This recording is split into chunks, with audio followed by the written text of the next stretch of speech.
Hi friends, ಎಲ್ರಿಗೂ ನಮಸ್ಕಾರ. Welcome back to Yash Pakashale. Friends, ನಾನಿವತ್ತು ನಿಮಗೆ ಹಳ್ಳಿ ಸ್ಟೈಲಲ್ಲಿ ಹುರುಳಿಕಾಳು ಬಸ್ಸಾರನ್ನ ಹೇಗೆ ಮಾಡೋದು ಅಂತ ಈ ವಿಡಿಯೋದಲ್ಲಿ ತೋರಿಸ್ತಾ ಇದ್ದೀನಿ. ತುಂಬಾ ಟೇಸ್ಟಿಯಾಗಿ ಮುದ್ದೆ ಜೊತೆ ಆಗಲಿ ಅನ್ನದ ಜೊತೆಗಾಗಲಿ ತುಂಬಾ ಚೆನ್ನಾಗಿರುತ್ತೆ. ಮತ್ತು ತುಂಬ ಆರೋಗ್ಯಕ್ಕೆ ಈ ಹುರುಳಿಕಾಳು ತುಂಬಾ ಒಳ್ಳೆಯದು ಅಂತಲೇ ಹೇಳ್ಬೋದು. ನಾವು ಆವಾಗವಾಗ ಈ ರೀತಿ ಹುರುಳಿಕಾಳಲ್ಲಿ ಸಾಂಬಾರು ಮಾಡಿ ತಿಂತಾ ಇರಬೇಕು. ನಮ್ಮ ದೇಹದ ಆರೋಗ್ಯಕ್ಕೆ ತುಂಬಾ ಒಳ್ಳೆಯದು. ಈಗ ಇದು ಹೇಗೆ ಮಾಡೋದು ಅಂತ ತೋರಿಸ್ತೀನಿ. ಮೊದಲಿಗೆ ನಾನಿಲ್ಲಿ ಒಂದು 1/4 kg ಆಗೋಷ್ಟು ಹುರುಳಿಕಾಳನ್ನ ಇಲ್ಲಿ ತೊಳೆದು ಕುಕ್ಕರ್ಗೆ ಹಾಕ್ಕೋತಾ ಇದ್ದೀನಿ. ಇದನ್ನು ನೆನೆಸಿರೋದಲ್ಲ, ಹಾಗೆ ತೊಳೆದು ಹಾಕ್ಕೋತಾ ಇರೋದು.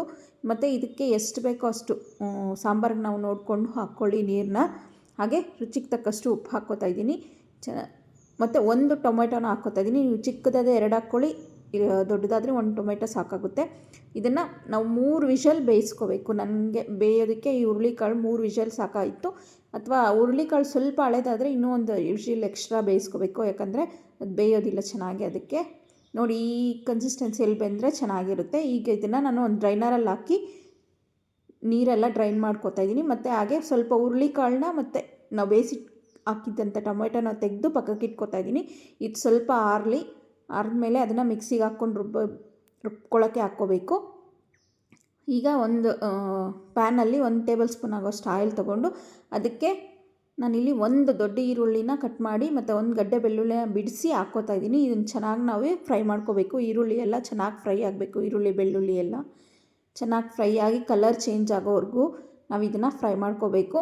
ನೀವು ಇಲ್ಲಿ ಫ್ರೈ ಹಾಕ್ಕೊಂಡು ಬೇಡ ಅಂದರೆ ನಾವು ಇದನ್ನು ಡ್ರೈ ಫ್ರೈ ಮಾಡಿಕೊಂಡು ಸಹ ಹಾಕ್ಕೋಬೋದು, ಅಥವಾ ಇಲ್ಲಿ ಈ ರೀತಿ ಆಯಿಲ್ ಸ್ವಲ್ಪ ಹಾಕಿ ಫ್ರೈ ಮಾಡಿಕೊಂಡು ಹಾಕ್ಕೋಬೋದು. ಈಗ ಇದನ್ನು ನಾನು ಒಂದು ಮಿಕ್ಸಿ ಜಾರ್ಗೆ ಹಾಕ್ತಾಯಿದ್ದೀನಿ. ಒಂದು ಸ್ವಲ್ಪ ತಣ್ಣಗಾದ ಮೇಲೆ ಇದನ್ನು ಮಿಕ್ಸಿ ಜಾರ್ಗೆ ಸೇರಿಸ್ತಾ ಇದ್ದೀನಿ. ಹಾಗೆ ನಾವಿಲ್ಲಿ ಬೇಯಿಸಿ ತೊಗೊಂಡಿದ್ವಲ್ಲ ಪಕ್ಕಕ್ಕೆ, ಆ ಹುರುಳಿಕಾಳು ಮತ್ತು ಟೊಮೆಟೊನ ಸಹ ಇದಕ್ಕೆ ಸೇರಿಸ್ಕೊತಾ ಇದ್ದೀನಿ.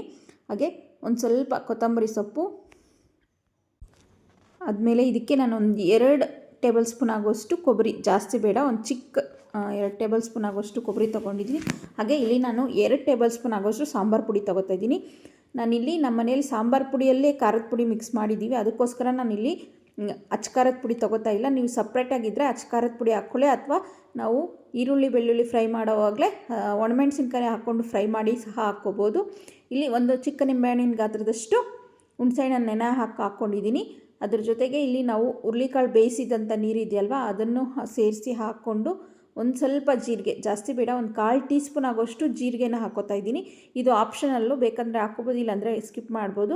ಹಾಕ್ಕೊಂಡು ಇದನ್ನು ನುಣ್ಣಗೆ ರುಬ್ಕೊಬರಬೇಕು. ತರಿಯಾಗೆಲ್ಲ ನುಬ್ಬಿದ್ರೆ ಚೆನ್ನಾಗಿರಲ್ಲ, ಒಂದು ಸ್ವಲ್ಪ ನುಣ್ಣಗೆ ಇರಲಿ ರುಬ್ಕೊಂಡು ಇವಾಗ ಇದನ್ನು ನಾನಿಲ್ಲಿ ಹುರುಳಿಕಾಳು ಬೇಯಿಸಿದ ನೀರಿತ್ತಲ್ವ ಅದನ್ನಲ್ಲಿ ಮಿಕ್ಸ್ ಮಾಡ್ತಾಯಿದ್ದೀನಿ. ಹಾಕ್ಕೊಂಡು ಚೆನ್ನಾಗಿ ಇದನ್ನು ಅದರಲ್ಲಿರುವಂಥ ಖಾರನೆಲ್ಲ ಇದ್ರ ಜೊತೆಗೆ ಮಿಕ್ಸ್ ಮಾಡ್ಕೋಬೇಕು. ಒಂದು ಸ್ವಲ್ಪನೂ ಗಂಟಿಲ್ದಿರೋ ಥರ ಮಿಕ್ಸ್ ಮಾಡ್ಕೊಳ್ಳಿ. ಹಾಗೆ ನಾನಿಲ್ಲಿ ಜಾರ್ಗೆ ಸ್ವಲ್ಪ ನೀರು ಹಾಕ್ಕೊಂಡು ಅದರಲ್ಲಿ ಮಿಕ್ಕಿರೋಂಥ ಮಸಾಲೆನೂ ಸಹ ಇದಕ್ಕೆ ಸೇರಿಸ್ಕೋತಾ ಇದ್ದೀನಿ. ಹಾಕ್ಕೊಂಡು ನಮ್ಮ ಕನ್ಸಿಸ್ಟೆನ್ಸಿ ನೋಡಿಕೊಂಡು ಚೆನ್ನಾಗಿ ನೀರು ಹಾಕಿ ಮಿಕ್ಸ್ ಮಾಡ್ಕೋಬೇಕು.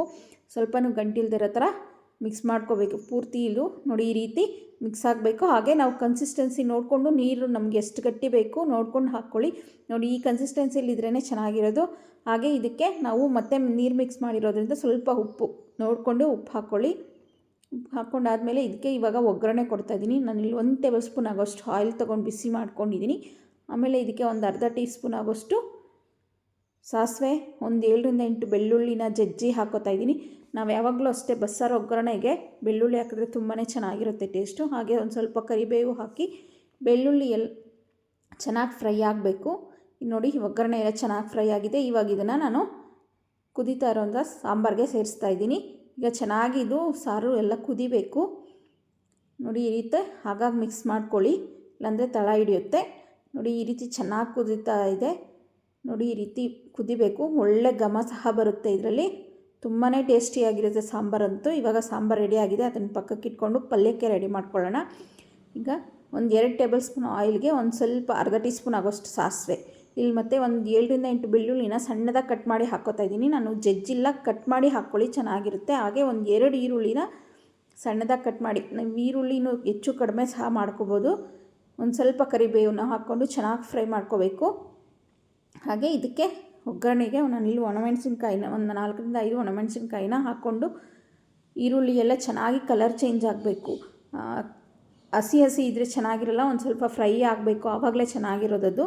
ಇದಕ್ಕೆ ನಾನೀಗ ಒಂದು ಅರ್ಧ ಟೇಬಲ್ ಸ್ಪೂನ್ ಆಗೋಷ್ಟು ಧನಿಯಾ ಪೌಡ್ರ್ ಸೇರಿಸ್ತಾ ಇದ್ದೀನಿ. ಇದು ಸಹ ಆಪ್ಷನಲ್ಲು, ಹಾಕ್ಕೊಂಡ್ರೆ ಮಾತ್ರ ತುಂಬ ಚೆನ್ನಾಗಿರುತ್ತೆ. ಹಾಕ್ಕೊಂಡು ಮಸಾಲೆನೂ ಫ್ರೈ ಆಗಬೇಕು, ಅದರಲ್ಲಿರೋ ಹಸಿ ವಾಸನೆ ಹೋಗ್ಬೇಕಲ್ವ. ಫ್ರೈ ಆದಮೇಲೆ ಇದಕ್ಕೆ ನಾವು ಬೇಯಿಸಿ ಗ್ರೈಂಡ್ ಮಾಡಿ ಇಟ್ಕೊಂಡಿರೋಂಥ ಹುರುಳಿಕಾಳನ್ನ ಸೇರಿಸ್ತಾ ಇದ್ದೀನಿ. ಸೇರಿಸಿ ಆದಮೇಲೆ ಇದಕ್ಕೆ ಒಂದು ಸ್ವಲ್ಪ ಕೊಬ್ಬರಿ, ಒಂದು 2ರಿಂದ 3 ಟೇಬಲ್ ಸ್ಪೂನ್ ಆಗೋಷ್ಟು ಕೊಬ್ಬರಿನ ಸೇರಿಸ್ತಾ ಇದ್ದೀನಿ. ಕೊಬ್ಬರಿ ತುರಿ ಚೆನ್ನಾಗಿ ನುಣ್ಣಗಿರೋಂಥ ಕೊಬ್ಬರಿನ ತುರ್ಕೋಬೇಕು. ಸೇರಿಸಿ ಇದನ್ನು ಚೆನ್ನಾಗಿ ಮಿಕ್ಸ್ ಮಾಡ್ಕೋಬೇಕು. ನಾವು ಇದನ್ನು ಮಿಕ್ಸ್ ಮಾಡೋವಾಗೆಲ್ಲ ಲೋ ಫ್ಲೇಮಲ್ಲೇ ಇಟ್ಟು ಮಿಕ್ಸ್ ಮಾಡ್ಕೋಬೇಕು. ಹಾಗೆ ಒಂದು ಸ್ವಲ್ಪ ಕೊತ್ತಂಬರಿ ಸೊಪ್ಪನ್ನು ಸಹ ಕಟ್ ಮಾಡಿ ಹಾಕ್ಕೊಂಡು ಕೊನೆಯಲ್ಲಿ ಇದನ್ನು ಚೆನ್ನಾಗಿ ಮಿಕ್ಸ್ ಮಾಡ್ಕೋಬೇಕು. ಒಂದು 30ರಿಂದ 40 ಸೆಕೆಂಡ್ ಈ ರೀತಿ ಮಿಕ್ಸ್ ಮಾಡಿಕೊಂಡು ನಾವು ಸ್ಟವ್ ಆಫ್ ಮಾಡಿಕೊಂಡ್ರೆ ಸಾಕು. ನಮಗೆ ಹುರುಳಿಕಾಳು ಪಲ್ಯ ರೆಡಿಯಾಗಿ ಹೋಗುತ್ತೆ. ತುಂಬಾ ಟೇಸ್ಟ್ ಚೆನ್ನಾಗಿರುತ್ತೆ. ಹುರುಳಿಕಾಳಂತೂ ತಿನ್ನೋಕ್ಕೆ ಮಾಮೂಲಿಯಾಗಿ ಹುರುಳಿಕಾಳು ಆರೋಗ್ಯಕ್ಕೆ ತುಂಬಾ ಒಳ್ಳೆಯದು ಮತ್ತು ತಂಪು ಸಹ. ಮೊಳಕೆ ಹುರುಳಿಕಾಳು ಬಸ್ಸಾರು ಸಹ ಹೇಗೆ ಮಾಡೋದು ಅಂತ ನನ್ನ ವೀಡಿಯೋನ ಚಾನಲಲ್ಲಿದೆ, ಬೇಕಾದರೆ ನೋಡಿ. ನಾನು ಈ ವಿಡಿಯೋ ಎಂಡಿಂಗಲ್ಲಿ ಆ ವಿಡಿಯೋನ ಸಹ ಹಾಕ್ತೀನಿ. ಹಾಗೆ ವಿಡಿಯೋ ಇಷ್ಟ ಆಗಿದ್ದರೆ ಒಂದು ಲೈಕ್ ಮಾಡಿ, ನಿಮ್ಮ ಫ್ಯಾಮಿಲಿ ಫ್ರೆಂಡ್ಸ್ ಜೊತೆಗೆ ಶೇರ್ ಮಾಡಿ. ಹಾಗೆ ತಪ್ಪದೇ ನಮ್ಮ ಚಾನಲ್ನ ಸಬ್ಸ್ಕ್ರೈಬ್ ಮಾಡಿ ಫ್ರೆಂಡ್ಸ್. ಹಾಗೆ ನಮ್ಮ ಫೇಸ್ಬುಕ್ ಮತ್ತು ಇನ್ಸ್ಟಾಗ್ರಾಮಲ್ಲಿ ನಮ್ಮ ಪೇಜನ್ನು ಫಾಲೋ ಮಾಡಿ. Thank you for watching friends.